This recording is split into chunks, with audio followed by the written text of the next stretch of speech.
Para pemirsa Suyanto.id, ketemu lagi dengan channel Anda, channel untuk berbagi pengetahuan dan belajar sepanjang hayat, juga untuk amar ma'ruf media sosial. Nah, kali ini kita akan bincang-bincang mengenai hak-hak dan kewajiban guru di Republik ini. Narasumbernya siapa? Tak asing lagi kita, narasumbernya adalah Bapak Dudung Abdul Qadir, MED. Beliau adalah Sekjen PBPGRI.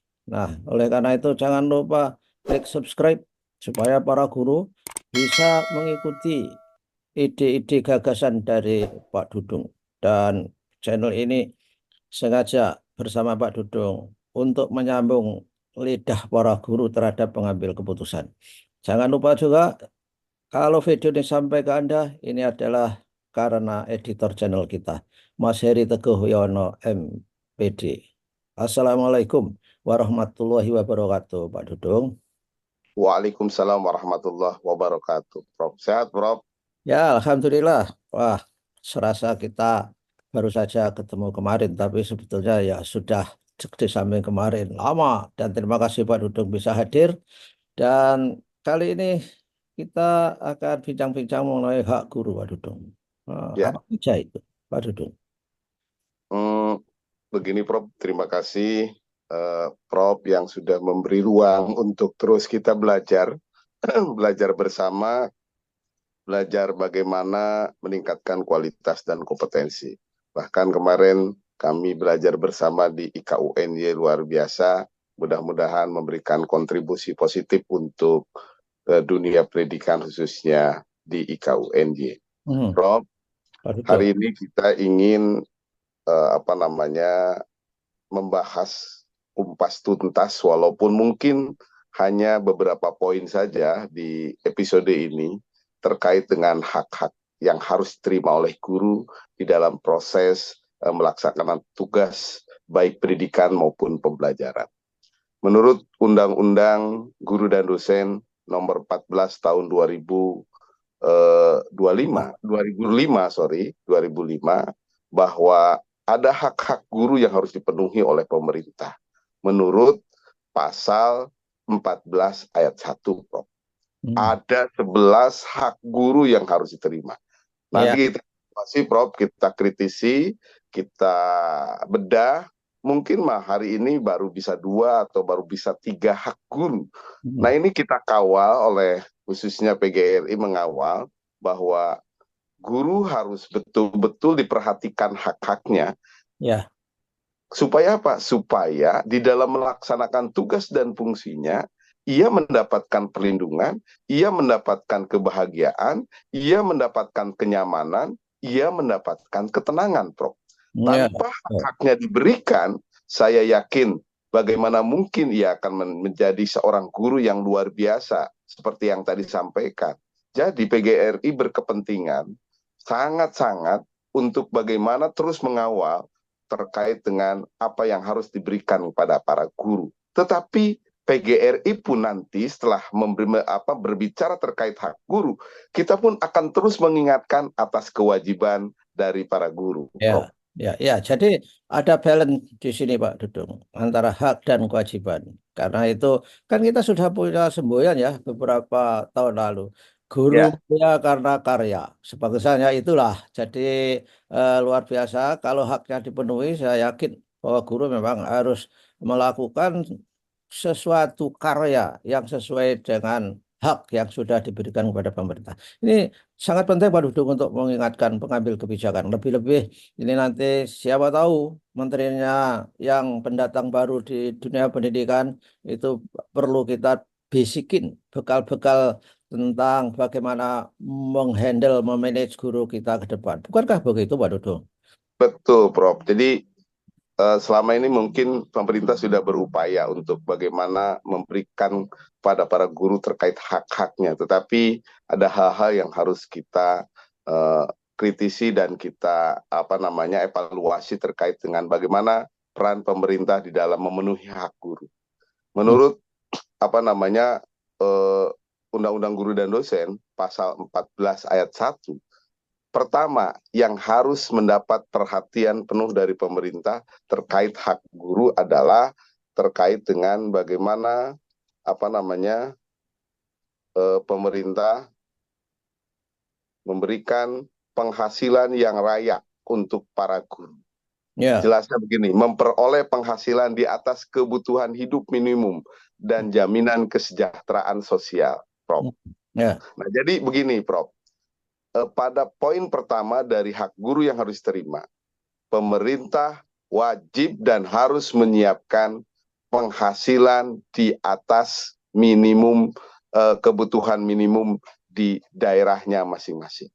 Nah, sekarang saya bisa memperoleh data dan dapat memperoleh data bahwa masih ada guru kurang lebih 1 juta yang gajinya di bawah 1 juta rupiah. Ini Ya. artinya, walaupun mungkin dari 1 juta itu guru-guru negeri masih terbatas, ataupun masih ada kurang lebih 500 ribuan Hmm. yang belum P3K atau Ya. yang masih honor murni atau Hmm. tenaga kependidikan.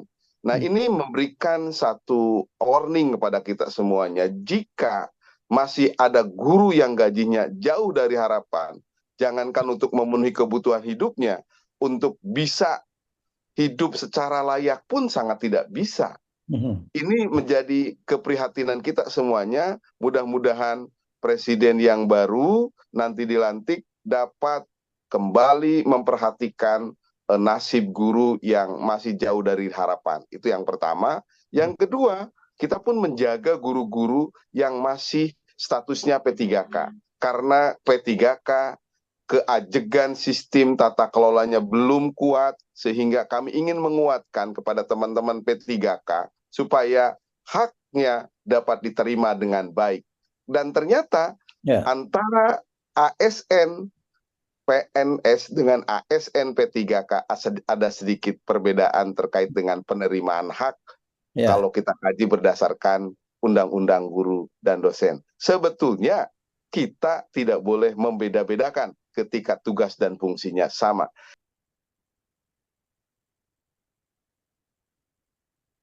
Beberapa daerah, guru tidak boleh harus absen ketika libur akhir tahun. Harus fingerprint. Ini persoalan. Hmm. Persoalan ya, guru mendapatkan bagaimana ia harus berkumpul dengan keluarganya, ia harus jalan-jalan, ia harus rekreasi. Ini juga penting, Prof. Kalau di dunia manapun ya holiday, Prof. Begitu. Ya, ya betul betul. Dan bahkan seperti di Singapura itu ya, guru itu harus mendapatkan 100 jam pelatihan setiap tahun dan bahkan mendapatkan sabbatical leave. Jadi pergi dari tugasnya dibayar penuh dan untuk meningkatkan kompetensinya.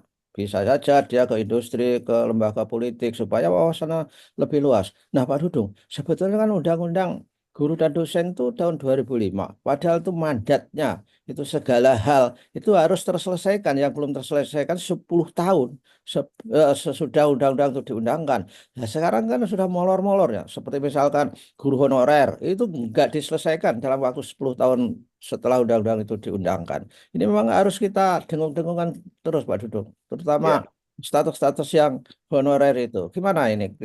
Semakin ada progres atau stagnan itu sebetulnya guru honorer itu Pak Dudung. Itu kan ilegal sebetulnya.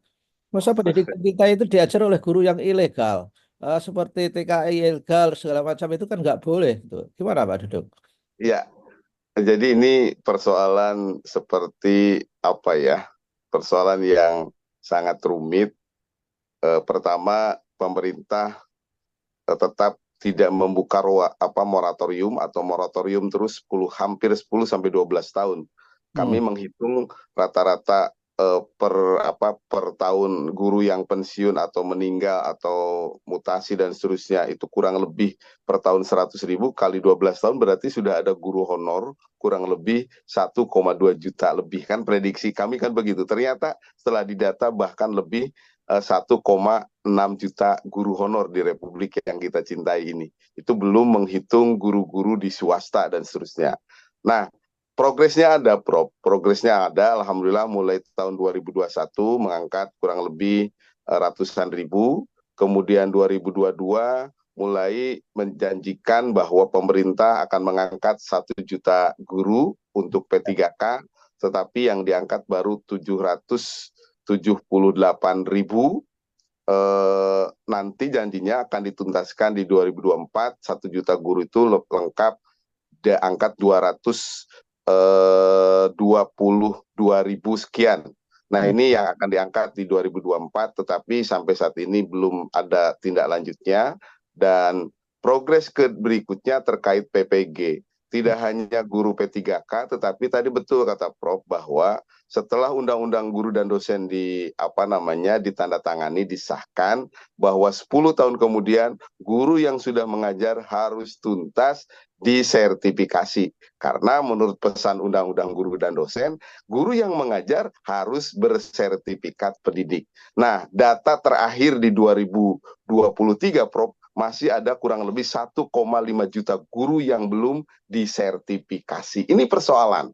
Nah, ini terkait hak juga. Kenapa? Guru yang sudah ngajar di dalam kelas harus mendapatkan